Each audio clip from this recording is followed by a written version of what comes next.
Hello friends, आज मैं आपके साथ इकोनॉमिक्स का एक और टॉपिक लेके आया हूँ और टॉपिक का नाम है फेडरल फाइनेंस, जिसको कि हम सेंट्रल स्टेट फाइनेंशियल रिलेशंस भी कहते हैं।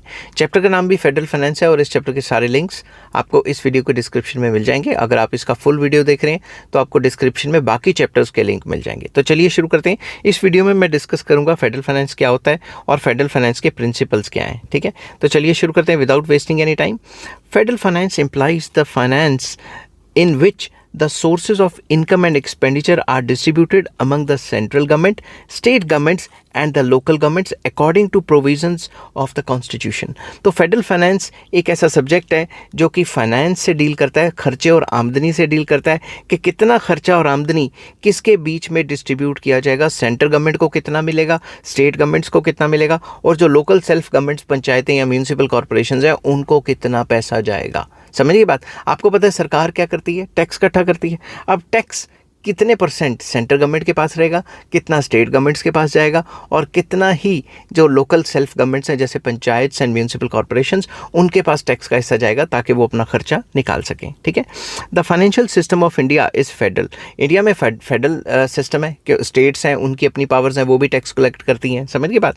अब थोड़ी डेफिनेशंस करेंगे। According to doctor R.N. Bhargava, federal finance means the finance of the central government as well as the state governments and the relationship between the two. तो R.N. भार्गवा जो थे उनका ये मानना था कि फेडरल फाइनेंस एक फाइनेंशियल रिलेशन है between the central government and state governments और आपस में उनका कैसा रिलेशन रहेगा कि कौन किसको कितना टैक्स का हिस्सा देगा और उस हिसाब से दूसरी जो गवर्नमेंट है वो कितना खर्चा करेगी।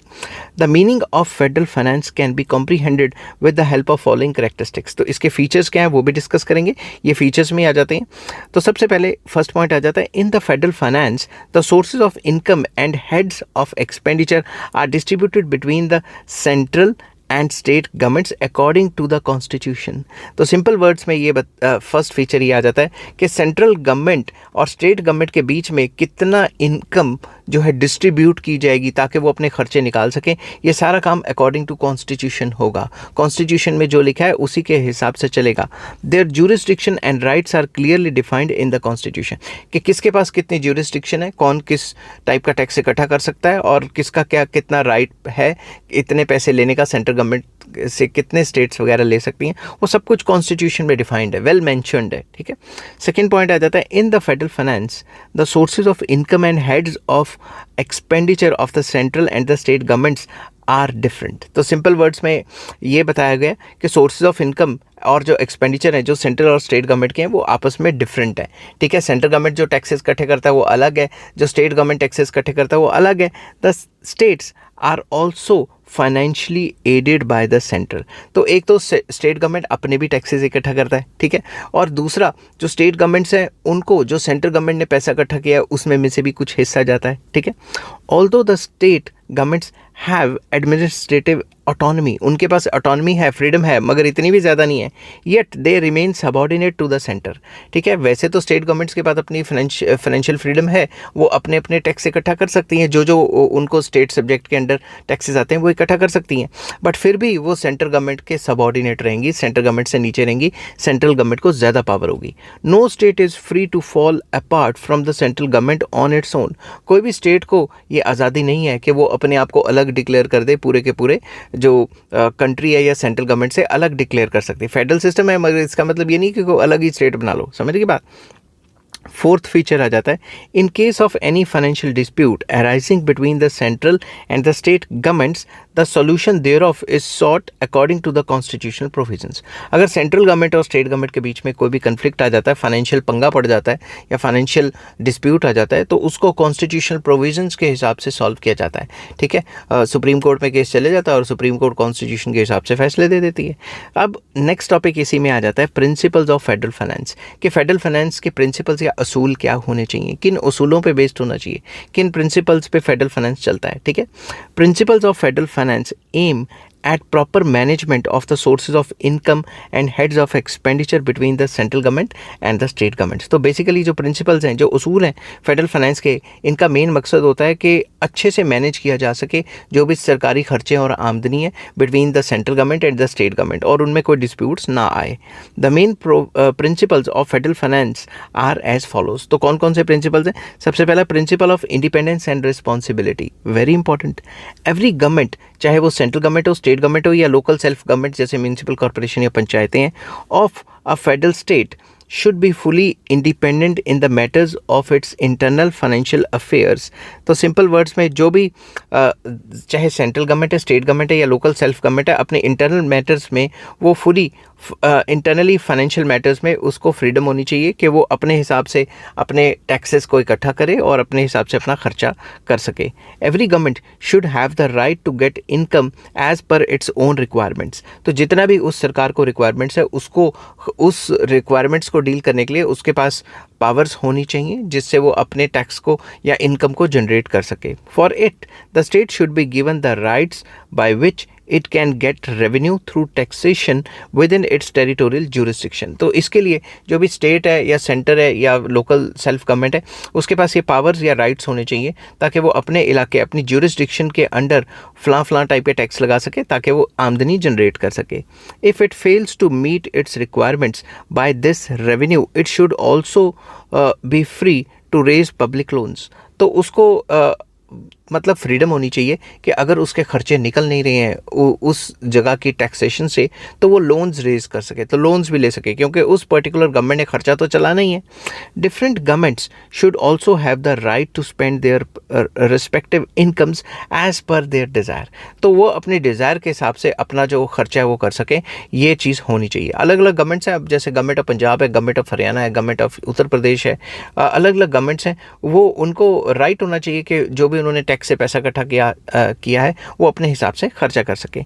The central and the state governments should be free within their own spheres and they should not intervene या interfere in one another's affair. तो एक दूसरे में दखल अंदाजी ना दें। सेंट्रल गवर्नमेंट ये ना कहे कि स्टेट गवर्नमेंट यहाँ क्यों खर्च कर रही है, ऐसे नहीं करना, वैसे नहीं करना, और वैसे ही सेंट्रल गवर्नमेंट भी जो स्टेट गवर्नमेंट्स हैं उनके अंदर इंटरवेंशन ना करें। ठीक है, both of them should fulfil their responsibility regarding their taxation policy, debt policy and expenditure policy.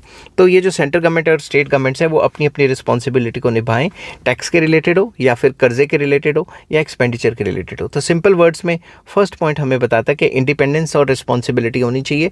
जो सेंट्रल गवर्नमेंट है वो स्टेट्स में इंटरवीन ना करे और स्टेट्स जो है वो सेंट्रल गवर्नमेंट में इंटरवीन करने की कोशिश ना करें। नेक्स्ट प्रिंसिपल आ जाता है principle of adequacy and elasticity, very important. This principle implies that every government should have enough sources of income by which the functions assigned to them should be completed। तो हर एक government के पास, चाहे central government है, state government है या local self government है, उसके पास इतने रिसोर्सेज होने चाहिए इनकम जनरेट करने के, इतने सोर्सेज ऑफ इनकम होने चाहिए ताकि वो अपने खर्चे अच्छे से उठा सके। ठीक है, जो उसके काम है वो अच्छे से कर सके। The central and the state governments must get at least so much of resources of income that they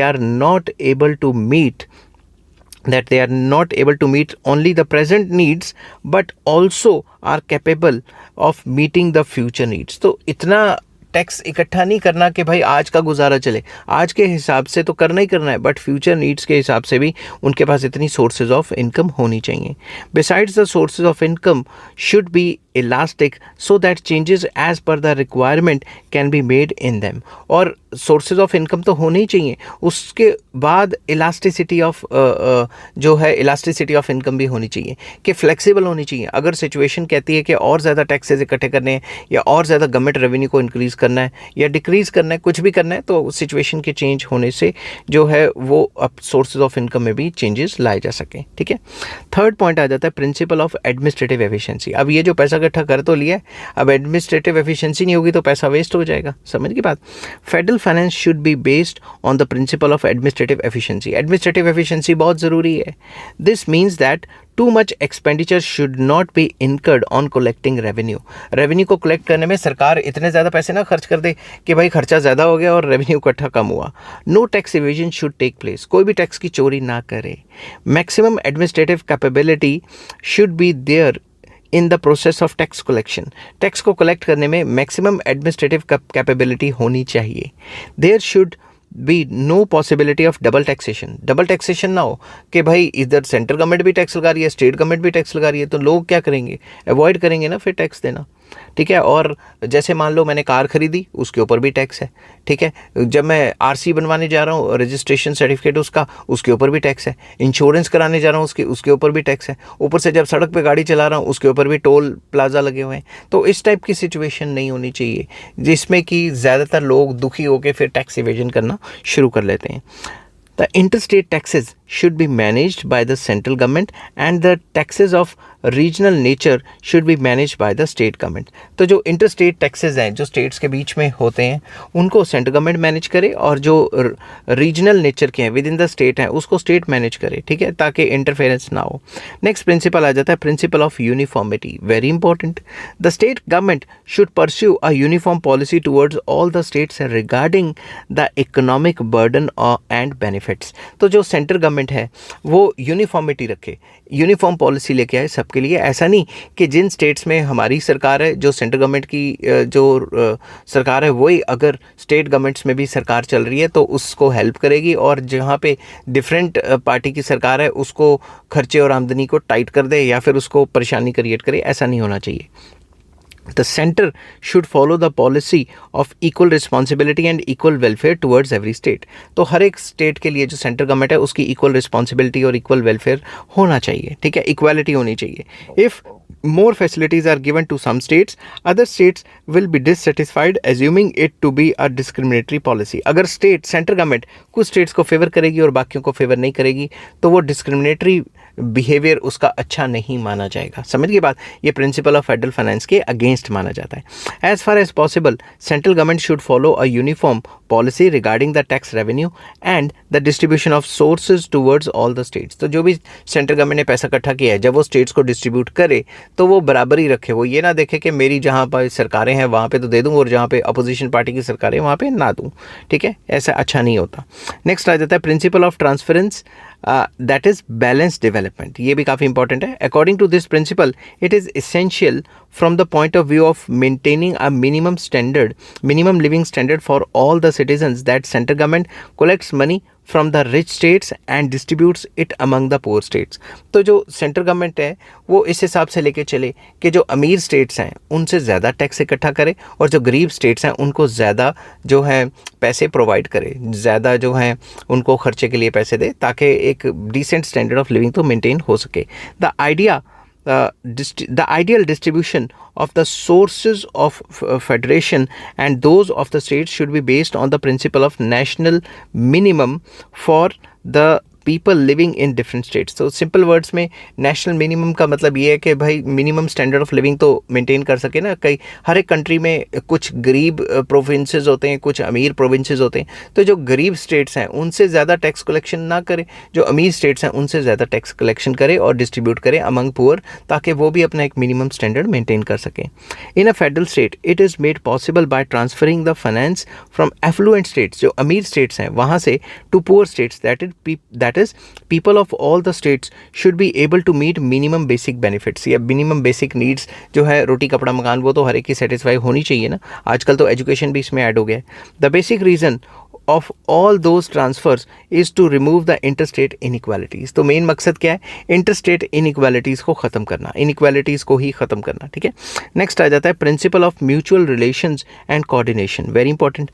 The financial system of various states should be based on the principle of mutual relations and coordination। तो आपस में states की और centre और states के बीच में relations अच्छे होने चाहिए और कोऑर्डिनेशन भी होना चाहिए।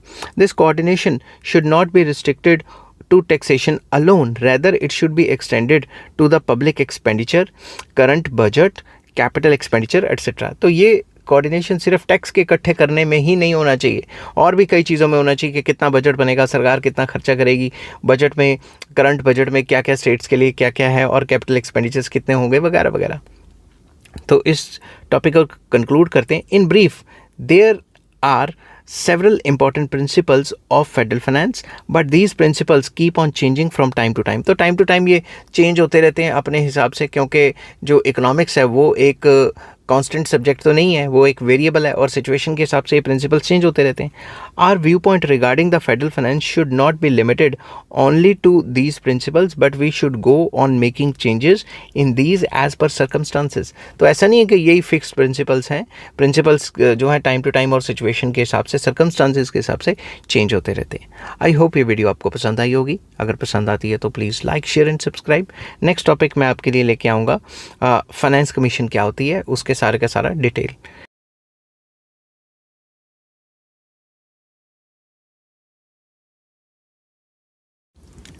हेलो फ्रेंड्स, आज मैं आपके साथ इकोनॉमिक्स का एक टॉपिक लेके आया हूँ और टॉपिक का नाम है फाइनेंस कमीशन और चैप्टर का नाम है फेडरल फाइनेंस. तो फाइनेंस कमीशन में मैं डिस्कस करूँगा फाइनेंस कमीशन क्या होती है, इसके ऑब्जेक्टिव्स क्या होते हैं और क्रिटिकल इवैल्यूएशन इसकी वर्किंग में क्या है. तो ये सारा का सारा इसको डिस्कस करेंगे. जिस हिसाब से आपने पेपर में अटैम्प्ट करना है उसी हिसाब से मैंने ये क्वेश्चन को अटैम्प्ट किया हुआ है. तो चलिए विदाउट वेस्टिंग एनी टाइम शुरू करते हैं. According to article 280 of the Indian constitution, the president appoints a finance commission after every 5 years. तो कॉन्स्टिट्यूशन के 280 आर्टिकल के हिसाब से चलें तो जो प्रेसिडेंट है हमारे कंट्री का, वो अपॉइंट करता है फाइनेंस कमीशन 5 साल के बाद. हर 5 साल के बाद वो एक नई फाइनेंस कमीशन को जो है अपॉइंट करता है. ठीक है. The president has the power to appoint a new finance commission even before the expiry of 5 years if he or she deems it necessary. अगर प्रेसिडेंट को लगता है कि भाई अच्छा काम नहीं कर रही फाइनेंस कमीशन, तो वो 5 साल से पहले भी चेंज कर सकता है और रीअपॉइंट कर सकता है कई बंदों को. Finance commission generally presents its recommendations regarding all the allocation of revenue between the center and the state so that there is no discord between the center and the states. तो finance commission अपनी recommendation में पेश करता है कि जो revenue के sources हैं या पैसा है वो किस हिसाब से सेंटर और स्टेट के बीच में डिस्ट्रीब्यूट होना चाहिए ताकि उनके बीच में कोई डिस्कॉर्ड या उनके बीच में कोई डिसकनेक्शन ना हो जाए. समझ की बात, तालमेल बिगड़ ना जाए. इसका मतलब सेंटर और स्टेट के बीच में हमेशा से रिलेशन रखना एक मेन मकसद है फाइनेंस कमीशन का. ठीक है. Main objective of Finance Commission is to assess the financial requirements of the states to determine the amounts of grants in aid to be given to various states and to strengthen the federal financial system.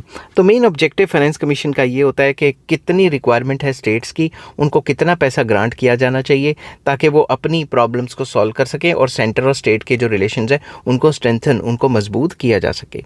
अब आ जाता है objectives और functions of finance commission. तो objective and functions एक ही हैं क्योंकि मकसद भी वही है और काम भी वही है.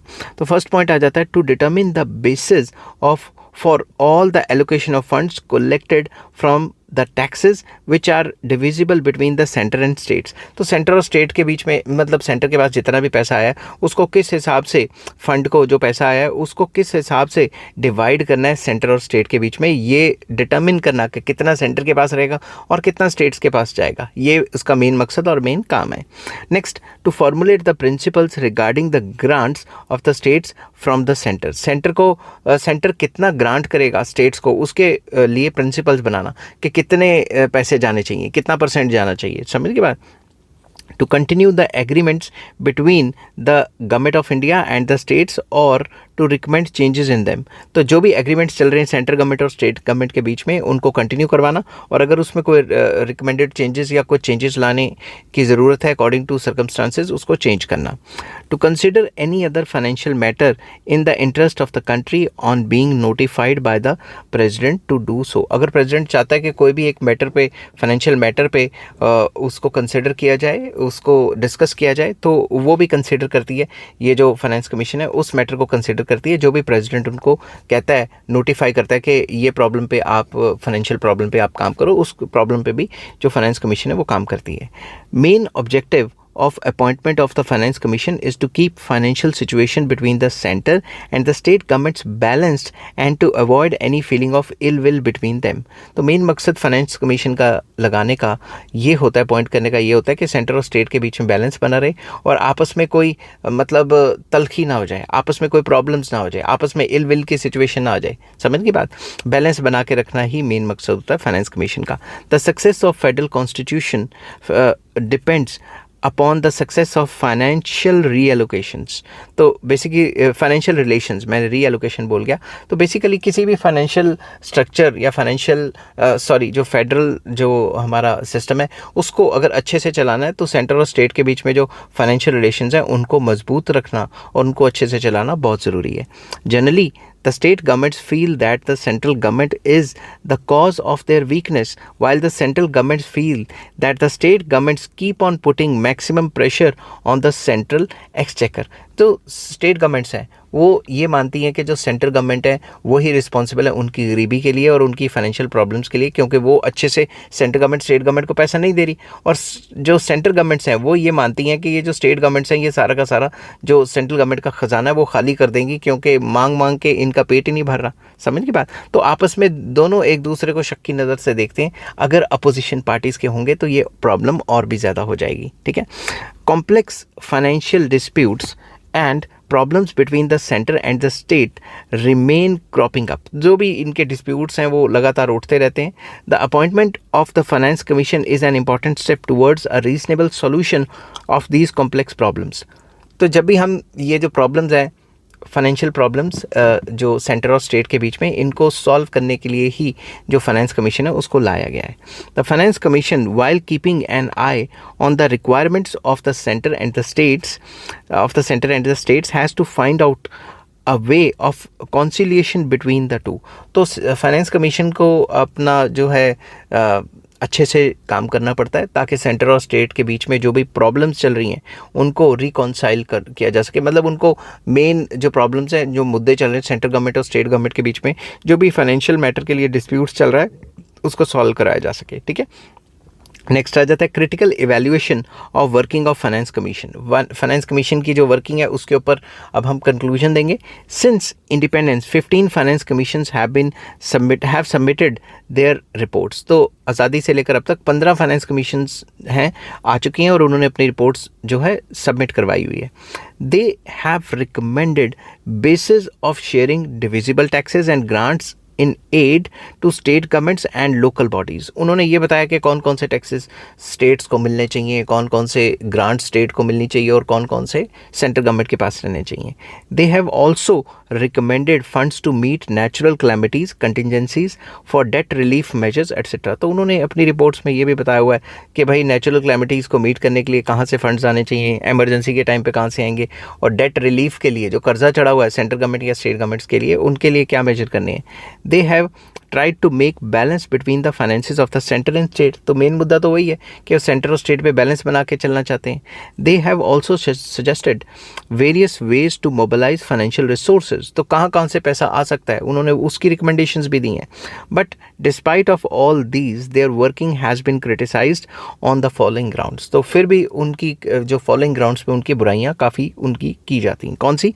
Lack of allocation of central taxes on the basis of needs। Needs के हिसाब से सेंट्रल टैक्सेस को एलोकेट नहीं किया जाता। कैसे? Finance commissions of India have not properly allocated the share of states in the central taxes and on the basis of their needs. Need के हिसाब से एलोकेशन नहीं की जाती। मान लो किसी स्टेट है उसको ज़्यादा नीड है पैसे की, तो सेंट्रल गवर्नमेंट वहाँ पे ज़्यादा पैसा नहीं भेज रहा, कम भेज रहा है, तो ये भी डिस्प्यूट है। समझ की बात?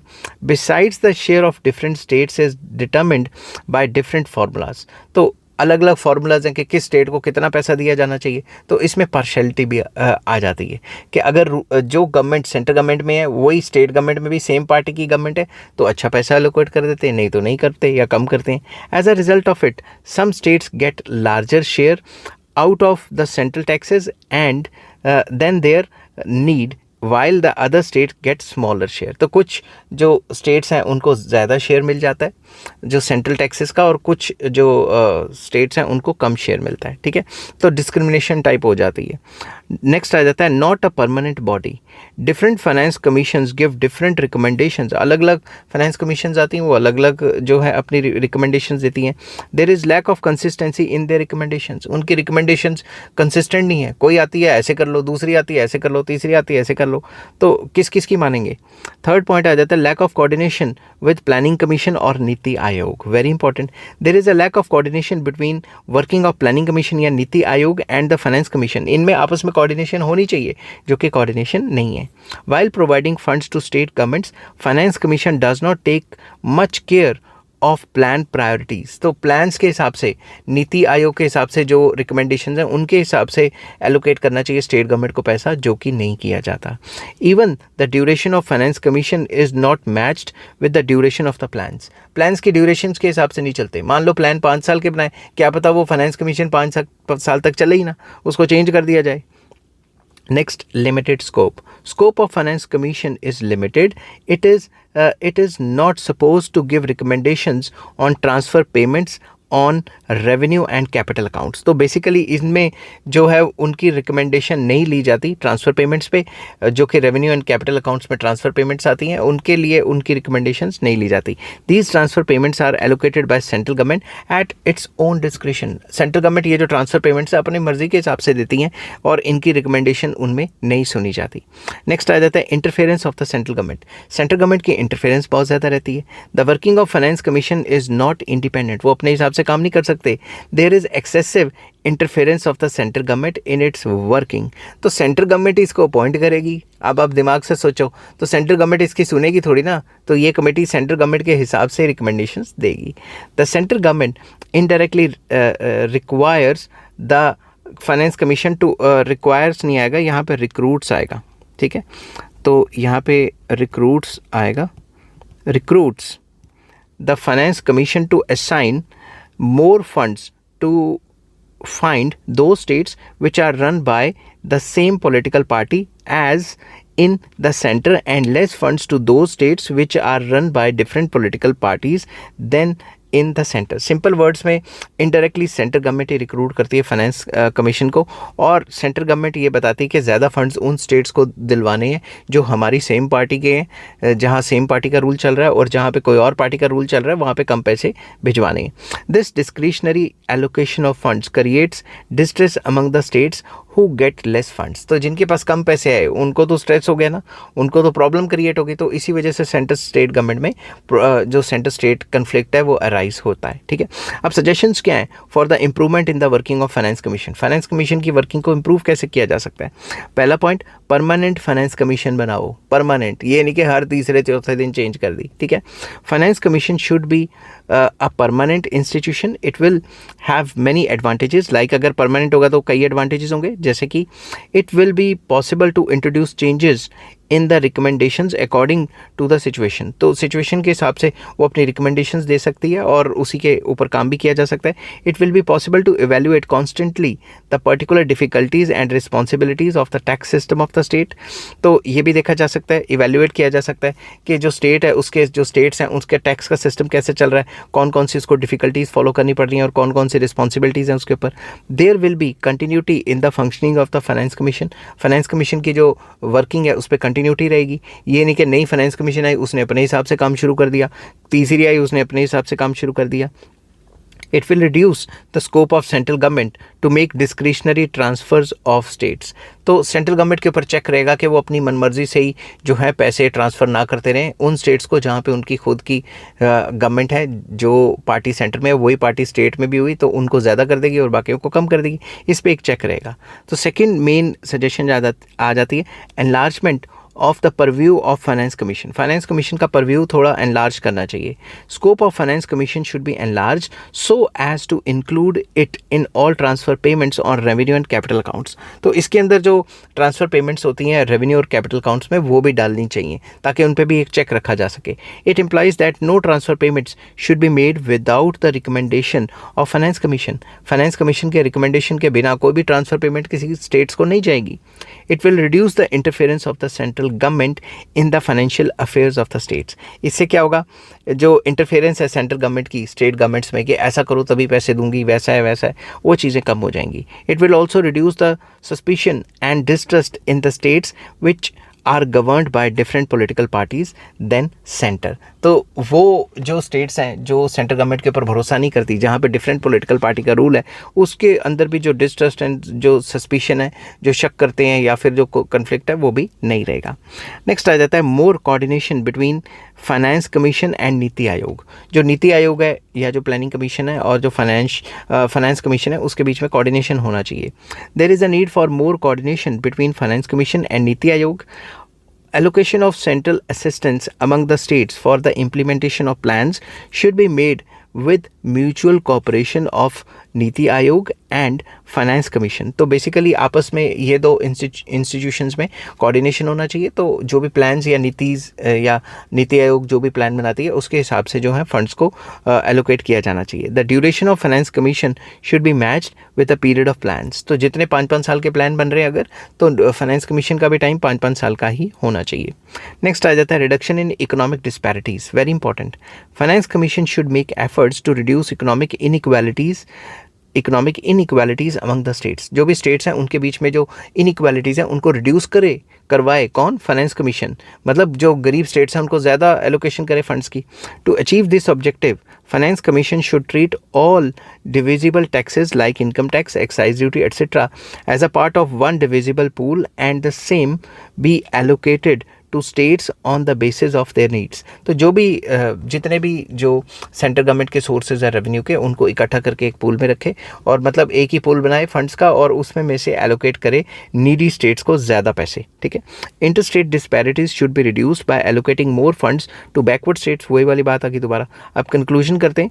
In short, in order to render Indian federal finance system more strong and useful, it is necessary that the functioning of the finance commissions be made more efficient। तो अगर हम फाइनेंस कमीशन जो है उसको ज़्यादा पावर देते हैं, उसके रिकमेंडेशंस के हिसाब से चलते हैं, उसमें स्टेबिलिटी लेके आते हैं फाइनेंस कमीशंस में, ये नहीं कि हर तीसरे दिन मेंबर चेंज होते रहें, तो ऐसा करते हैं तो सेंट्रल स्टेट का जो रिलेशन है वो पहले से बेहतर हो जाएगा और जो इनइक्वालिटीज़ है बिटवीन द स्टेट्स वो ख़त्म हो सकती हैं।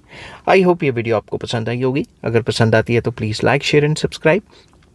नेक्स्ट टॉपिक मैं लेके आऊँगा causes of conflict between the centre and state of sharing finance या फिर प्रॉब्लम्स ऑफ फेडरल फाइनेंस।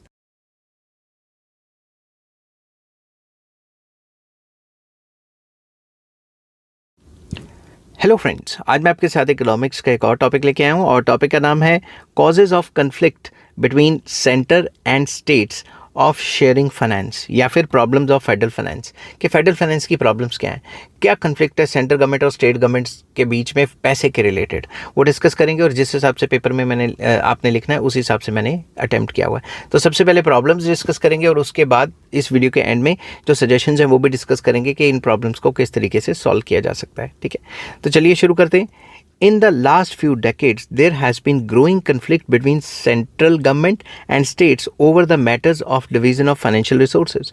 कई डेकेड से देखा गया है, पिछले कुछ डेकेड से देखा जा रहा है कि सेंट्रल गवर्नमेंट और स्टेट गवर्नमेंट्स के बीच में काफ़ी कन्फ्लिक्ट्स अराइज हो रहे हैं, कन्फ्लिक्ट खड़े हो रहे हैं पैसे के रिलेटेड, कि कितना पैसा किस स्टेट को मिलेगा और कितना पैसा किसी और स्टेट को मिलेगा, या फिर जो नीडी स्टेट्स हैं उनको कम मिलता है और जिनको नहीं चाहिए उनको ज़्यादा मिल जाता है। इस टाइप की problems. State governments complain that centre does not provide them sufficient finance to perform their functions. State governments हमेशा कंप्लेन करते हैं कि सेंट्रल गवर्नमेंट उनको इतना पैसा नहीं देता जितना उनको काम करने के लिए या फिर एडमिनिस्ट्रेशन रन करने के लिए चाहिए। Following are the main issues of this conflict. सबसे पहला, constitutional setup, very important. Indian constitution is responsible for strong centre and weak states. तो इंडियन कॉन्स्टिट्यूशन ऐसा बनाया हुआ है कि सेंट्रल गवर्नमेंट के पास ज़्यादा पावर होंगी और स्टेट गवर्नमेंट के पास उतनी पावर नहीं होंगी जितनी सेंटर के पास है। Centre has given major share of finance. Central government को ज़्यादा पैसे का हिस्सा दिया गया है, जितना भी टैक्स इकट्ठा होता है उसका ज़्यादातर हिस्सा सेंट्रल गवर्नमेंट के पास चला जाता है। Important taxes like income tax, corporation tax या corporate tax, excise duty, custom duty, GST, CGST मतलब central GST etcetera are in the union list. ये यूनियन लिस्ट में, while comparatively less income generating taxes like land revenue, agriculture income tax, value added tax, central GST etc. are in the states list। जो central government की list है tax इकट्ठा करने की वो बहुत बड़ी है और जो स्टेट गवर्नमेंट की जो लिस्ट है टैक्स इकट्ठा करने की वो छोटी है। इस वजह से कॉन्स्टिट्यूशनल सेटअप ही ऐसा है कि सेंट्रल गवर्नमेंट के पास ज़्यादा टैक्स आएगा और स्टेट गवर्नमेंट्स के पास कम टैक्स आएगा। Next, conflict regarding divisible taxes, very important. Earlier, corporation tax, custom duty, surcharge on income tax were not covered in the list of divisible taxes. तो ये जो taxes हैं वो डिविजिबल टैक्सेस में नहीं आते थे। Divisible taxes here means such taxes which are charged by the central government, but a certain percentage of these taxes is transferred to state governments as per the recommendations of the finance commission। तो divisible taxes वो taxes हैं जो इकट्ठा तो central government करती है, मगर finance commission की रिकमेंडेशन के ऊपर स्टेट गवर्नमेंट्स के बीच में डिस्ट्रीब्यूट कर देती है। State governments object that they provide infrastructural facility to the companies like roads, power, water supply, etc. But whole corporation tax, custom duty, etc. are kept by the central government। तो state governments कहती हैं कि ये सारी basic requirements तो कंपनियों को हम देते हैं और कॉरपोरेशन टैक्स कंपनियों से जो सेंट्रल गवर्नमेंट ले जाती है। But now with the 80th constitutional amendment, all central taxes including corporation tax, integrated GST and custom duty have become divisible between center and the states। but जो constitutional amendment हुई थी 80th constitutional amendment, उसके बीच में जितने भी centre के taxes हैं वो डिविजिबल होंगे। ये जो टैक्सेस हैं ये भी डिवाइड होंगे between centre and state. All नहीं, मतलब ये वाले, ठीक है। At present surcharge on income tax is not covered in the list of divisible taxes. जो भी इनकम टैक्स के ऊपर सरचार्ज लगता है उसको कवर नहीं किया गया, ठीक है, वो सारा का सारा सेंट्रल गवर्नमेंट के पास ही जाएगा। नेक्स्ट आ जाता है uncertainty regarding grants in add. किसी स्टेट को ज़्यादा मिल जाएगी, किसी को मिलेगी नहीं जिसको चाहिए। समझ की बात। There is no firm policy of the central government regarding the grants in aid to state government. कोई भी पक्की पॉलिसी नहीं बनाई हुई कि इसको इतना % जाएगा या इतना जाएगा ही जाएगा। समझ की बात। In the absence of certainty regarding the grants in aid, the state governments can not take long term development projects. तो जब उनको ग्रांट इन एड ही नहीं आएगा तो लॉन्ग टर्म प्रोजेक्ट्स, बड़े बड़े हाईवे बनाने, कुछ बनाना है, कहीं इंडस्ट्रियल एरिया डेवलप करना है, इंफ्रास्ट्रक्चर फैसिलिटी देनी, वो बनेगा कैसे। It also leads to uncertainty in budgeting of the states. तो जो स्टेट्स बजट बनाती हैं उसमें भी काफ़ी अनसर्टेनिटी आ जाती है, क्योंकि वो अपने खर्चे दिखाती हैं, वो खर्चे के लिए पैसा आता नहीं है पीछे से, तो प्रॉब्लम्स ही प्रॉब्लम्स रहती हैं। नेक्स्ट आ जाता है faulty allocation of grants in aid. तो सबसे पहला था कि भाई अनसर्टेनिटी है ग्रांट्स इन एड में कि पता नहीं मिलेगा नहीं मिलेगा। अब यहाँ पे क्या गया, फॉल्टी एलोकेशन, कि किसी को ज़्यादा दे दिया, किसी को कम दे दिया। Central government allocates grant in aid to states on the basis of budgetary deficits of state governments. जो भी स्टेट गवर्नमेंट्स हैं उनके बजट में डेफिसिट होता है, उस हिसाब से भी ग्रांट इन एड एलोकेट करती हैं। The state which has more budgetary deficit gets more grants in aid from centre. तो ज़्यादातर देखा गया है कि जिसका बजट जो है ज़्यादा घाटे में डेफिसिट में चलेगा उसको ज़्यादा ग्रांट इन एड देनी पड़ेगी।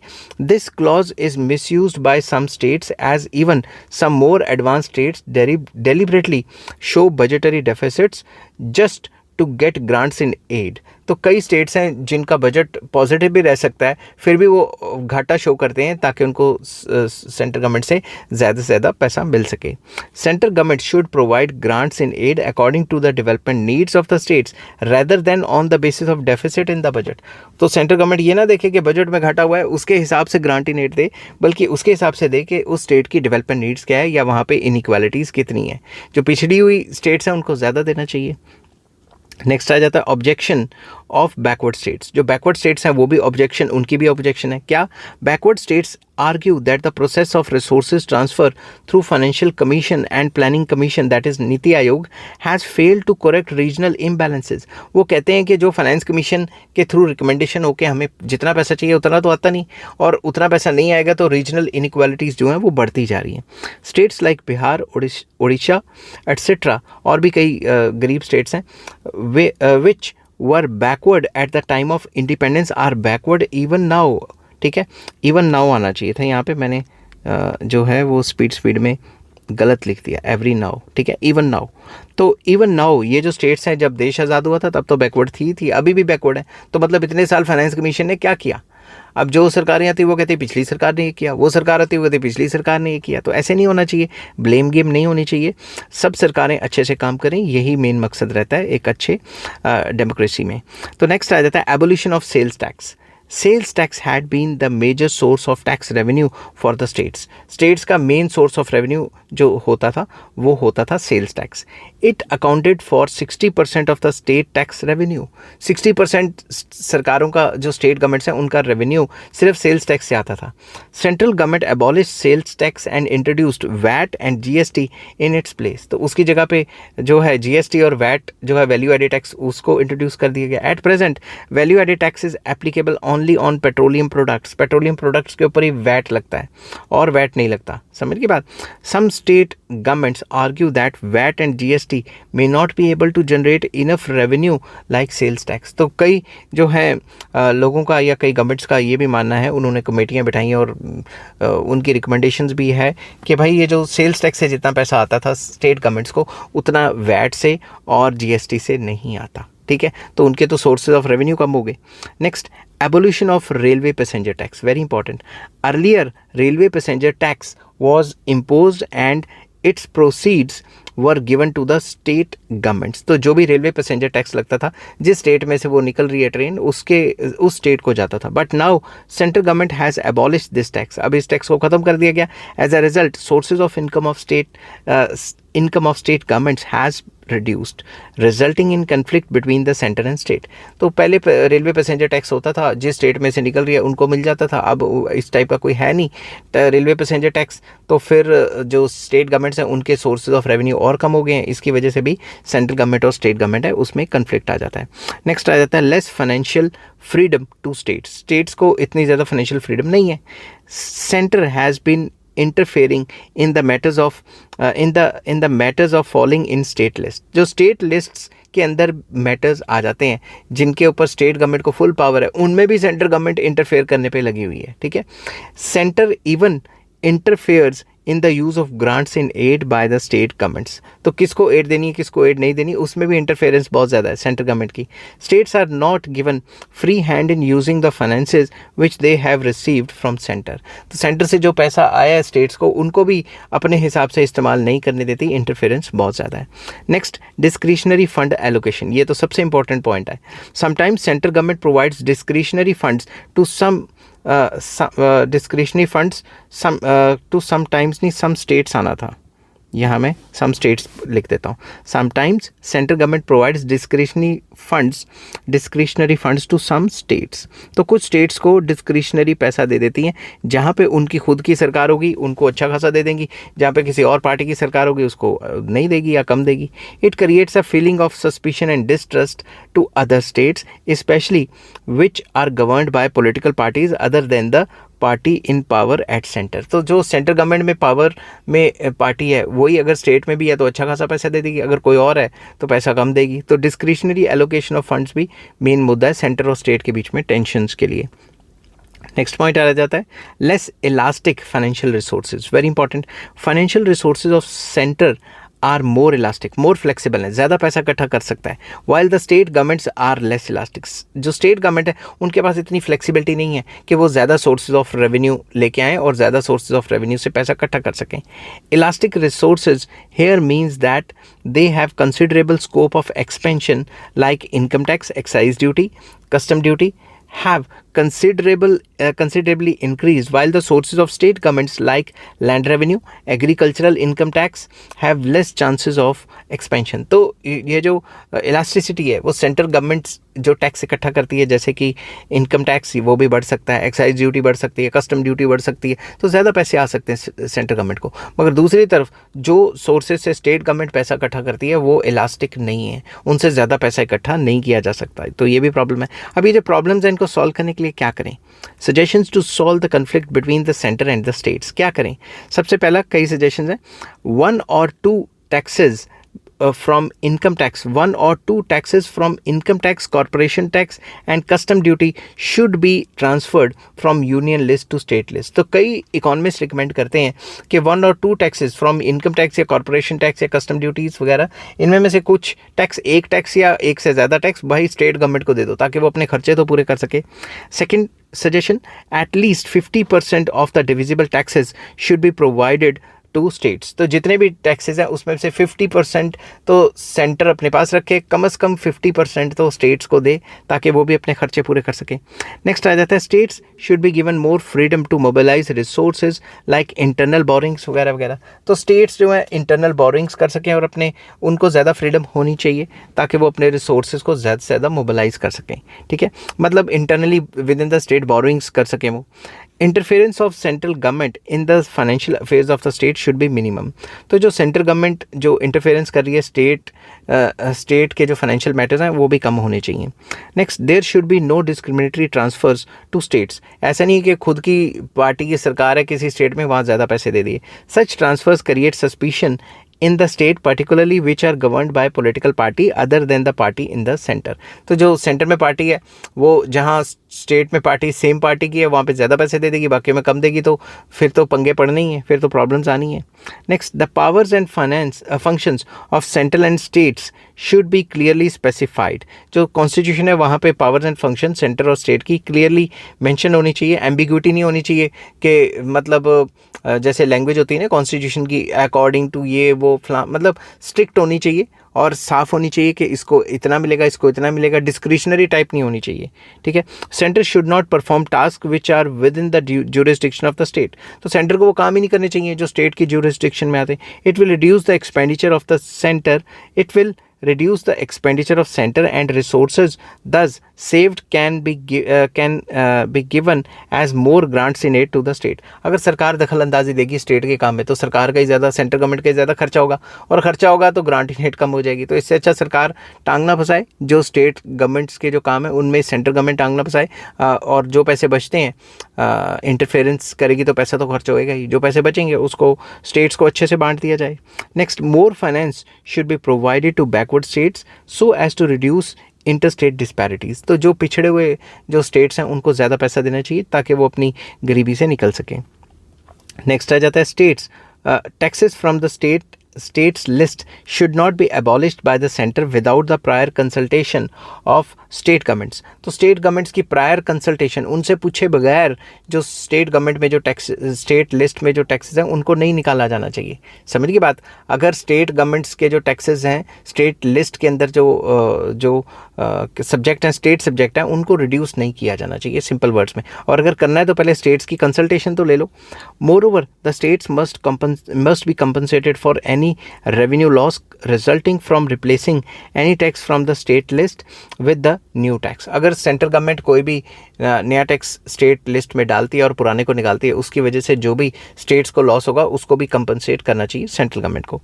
नेक्स्ट आ जाता है states too should impose agricultural income tax on wealthy farmers. तो जो वेल्दी फार्मर्स हैं, जो बहुत ज़्यादा अमीर फार्मर्स हैं, उनके ऊपर भी स्टेट्स टैक्सेस लगा सकती है, मगर अगर लगाया तो प्रॉब्लम क्रिएट हो जाएगी, क्योंकि एग्रीकल्चर इनकम टैक्स अभी तक तो इंडिया में इतना ज़्यादा नहीं फैला हुआ, मगर अगर कहीं फैल गया तो फिर एग्रीकल्चर सेक्टर या किसान काफ़ी ज़्यादा उसको अपोज कर सकते हैं।